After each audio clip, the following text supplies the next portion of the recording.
Bem, pessoal, nesse momento do curso, né, nós iremos trabalhar em uma propriedade bastante importante da engenharia, que é a propriedade chamada de momento de inércia, certo? Então, o que seria o momento de inércia? Se vocês forem lá no final do livro, por exemplo, do Hibbeler, vocês vão ver, próximo àquele apêndice onde a gente tratava de centróides, vocês vão ver uma tabela com momento de inércia de algumas figuras geométricas específicas. Então, aí a gente já percebe que o momento de inércia é uma propriedade geométrica, certo? É uma propriedade geométrica. E daí a gente identifica essa propriedade, momento de inércia, simplesmente com a letra I, ok? I, para se referir ao momento de inércia. E essa propriedade geométrica, ela se refere a quê? Olha, o momento de inércia é uma propriedade que ela está atrelada com a capacidade de determinada estrutura resistir à flexão. Então, vou botar aqui. A capacidade que está atrelada com a resistência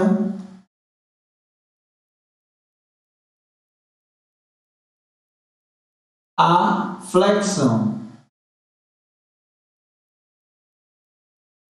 Então, vejam só, vamos imaginar aqui duas situações, onde em uma delas eu tenho uma espécie de precipício aí, né, um abismo, e daí eu tenho uma tábua que eu desejo atravessar para o outro lado, certo?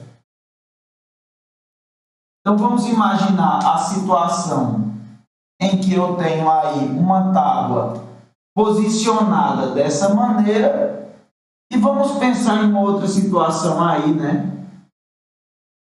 E eu vire essa tábua dessa forma.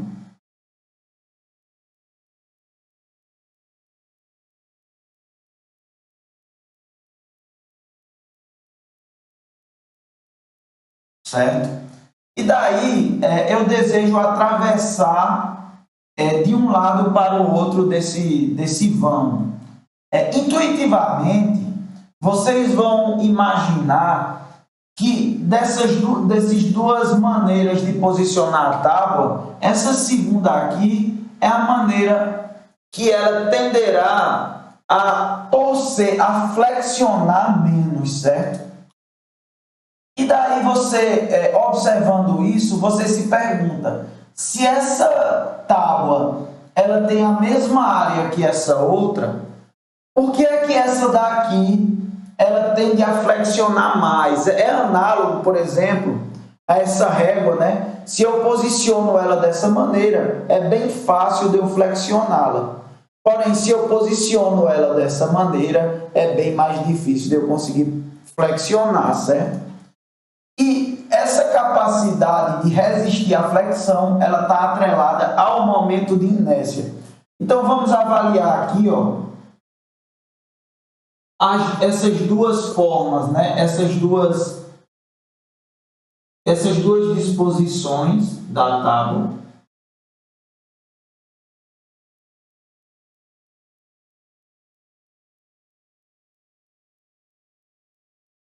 E daí vocês irão perceber que nesse segundo posicionamento existem áreas que estão mais afastadas do eixo neutro aí, né, da linha neutra de flexão. Já nessa condição, essas porções de área, elas estão menos afastadas do meu ponto médio aí, né, da minha linha neutra.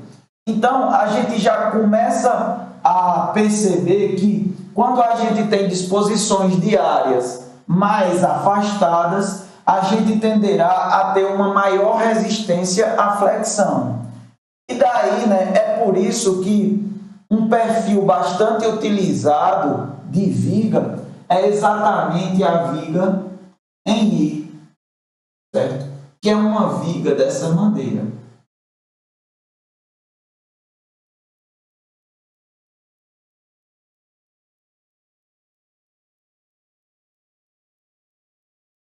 Esse perfil, né, ele é muito utilizado em construções que necessitam utilizar um vão muito grande, certo?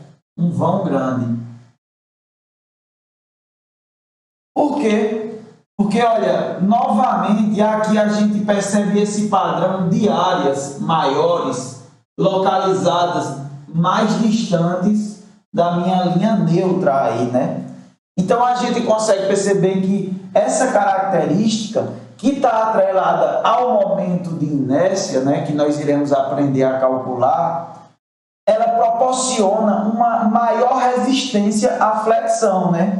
Então, se a gente tem um vão muito longo, é importante que a nossa viga ela resista a esse comportamento de flexão aqui, né?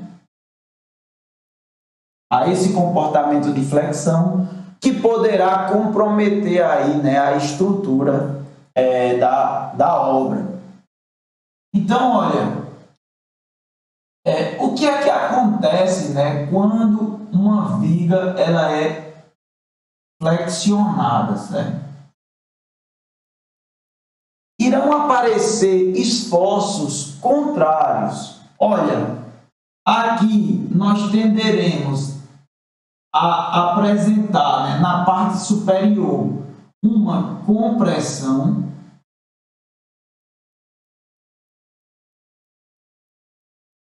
e na parte de baixo, olha, um comportamento contrário, que é um comportamento de tração.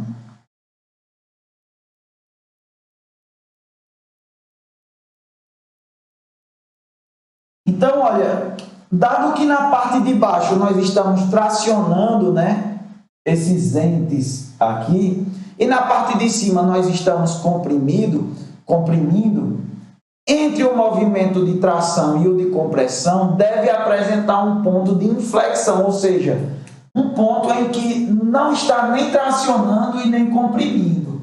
É análogo ao sair do número negativo para o número positivo. Eu vou ter que passar pelo zero em algum momento, né? E é exatamente esse zero, que é um ponto intermediário, que nós atribuímos aí, né? Assim como eu mostrei aqui nessa outra figura, que nós atribuímos o nome de linha neutra. Ok? Então, é exatamente por isso, né, que quando nós trabalhamos aí na indústria, até na indústria metalmecânica, existem uma série de perfis que têm essas finalidades de atenuar a tendência à flexão. A gente vai ver aí perfis em C,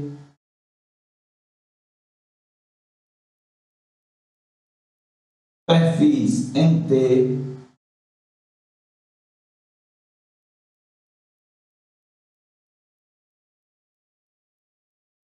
então, a depender aí, né, da nossa aplicação, pode ser mais conveniente utilizar um perfil ou outro, justamente para auxiliar e atenuar a flexão de uma viga que está aí posicionada em um vão, muitas vezes com uma dimensão considerável, né? Um vão de 7 metros, de 8 metros. Então, nesse ponto, né, a gente se pergunta, ok, uma vez compreendido o que é o momento de inércia, como é que eu consigo quantificar esse momento de inércia de uma área, né?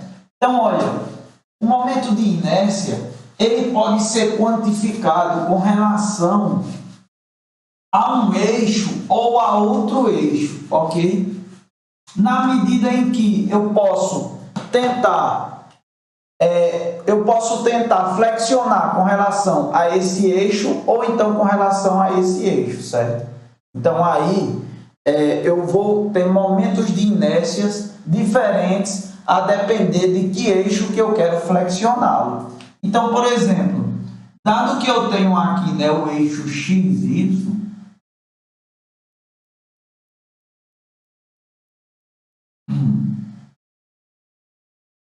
se eu tenho uma porção de área aqui qualquer e eu quero definir o momento de inércia, digamos, de um elemento diferencial de área aqui, ó,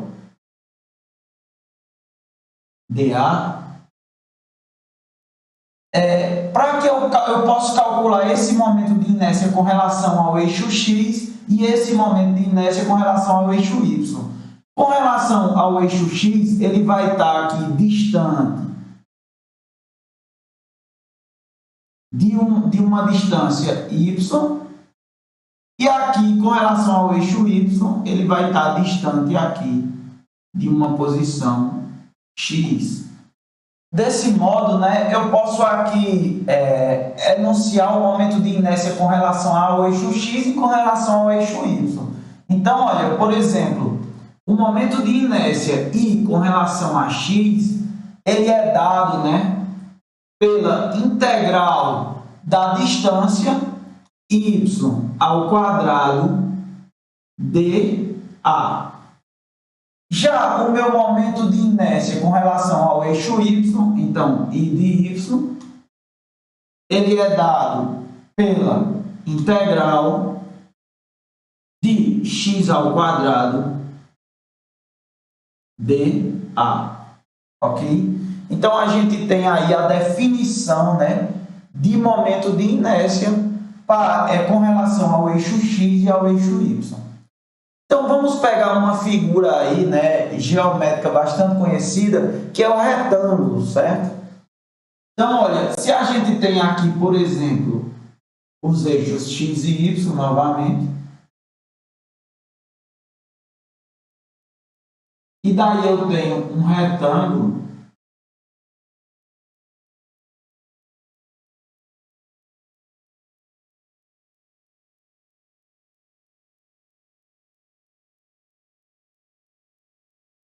em que a base desse retângulo, né, ela vale Bzinho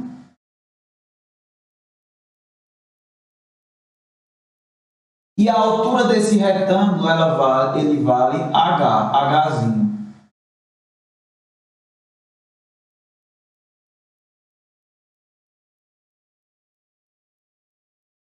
E daí, né, eu tenho aí o eixo x e o eixo y. E daí, imagine que eu desejo calcular o momento de inércia desse retângulo com relação ao eixo x.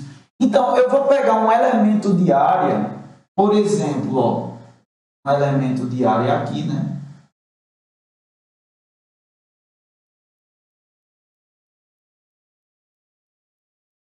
Em que esse elemento de área ele tem a base igual à base do meu retângulo, Bzinho, e aqui a altura desse elemento, né, ela será um diferencial de y, dy, ok? E daí ela está posicionada também, né, a uma posição y do meu eixo x aqui, ó. Ela está localizada com relação a uma posição y. Então, a gente quer calcular o momento de inércia desse retângulo com relação ao meu eixo x, ok? E daí a gente aplica aqui a correlação, ó. O momento de inércia com relação a x é igual à integral de y ao quadrado dA. Porém, quem são os limites de integração nesse caso? Olha, se aqui é h e esse eixo x ele passa pelo meio de h, pelo centro de h, né? Então, aqui em cima eu terei h sobre 2 e aqui embaixo menos h sobre 2. Então, meu limite de integração é de menos h sobre 2 até h sobre 2. E daí nós teremos, ó, que I de de x é igual à integral de menos h sobre 2 até h sobre 2 de quem? De y ao quadrado dA, ok? Porém, vejam bem, quem é o meu dA? O elemento infinitesimal aqui, dA. Ele é igual à base B vezes dy, ok? E daí nós podemos enunciar que o momento de inércia aí com relação ao eixo x, ele é igual à integral de h sobre 2 até menos h sobre 2 de y ao quadrado vezes b dy, ok? E daí se a gente integrar, né? O b ele é constante, vem para fora da integral.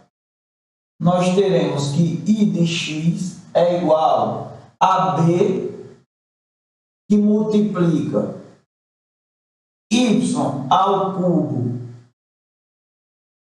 sobre 3, variando de menos h sobre 2 até h sobre 2. E daí, né, nós encontraremos que I de x é igual. Se vocês realizarem essa integração, substituir pelos limites de integração, vocês vão achar b h ao cubo dividido por 12.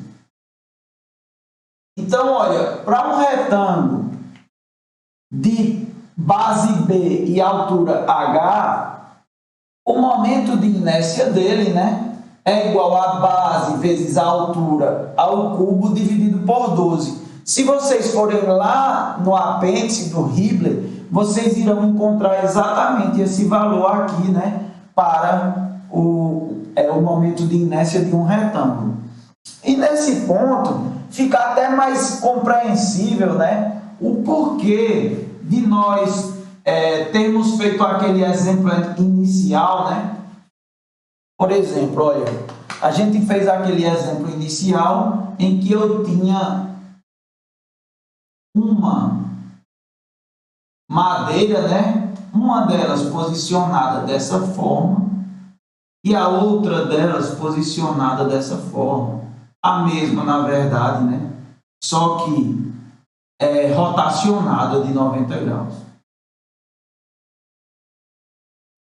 E daí, olha, imagina que esse é o eixo x, certo? Qual seria, nesse caso, nesse primeiro exemplo, a altura? Seria isso aqui, ó, h. E a base seria esse comprimento b. Já nesse segundo exemplo, a minha altura é essa, ó, h. E a minha base? B. E daí, né, o que é que a gente consegue verificar? Aplicando aqui, ó, I de x é igual a BH ao cubo dividido por 12. Como o H está sendo elevado ao cubo, ele vai sofrer um impacto muito maior, tornando esse resultado do momento de inércia muito maior. Então, perceba que esse H, essa altura, ela é muito maior do que essa, né? Então, ela terá um impacto na potência 3 aí. Então, é por isso que esse momento de inércia ele é muito maior e, como foi dito, consequentemente, nós aqui temos uma dificuldade muito maior de flexionar uma barra posicionada dessa forma.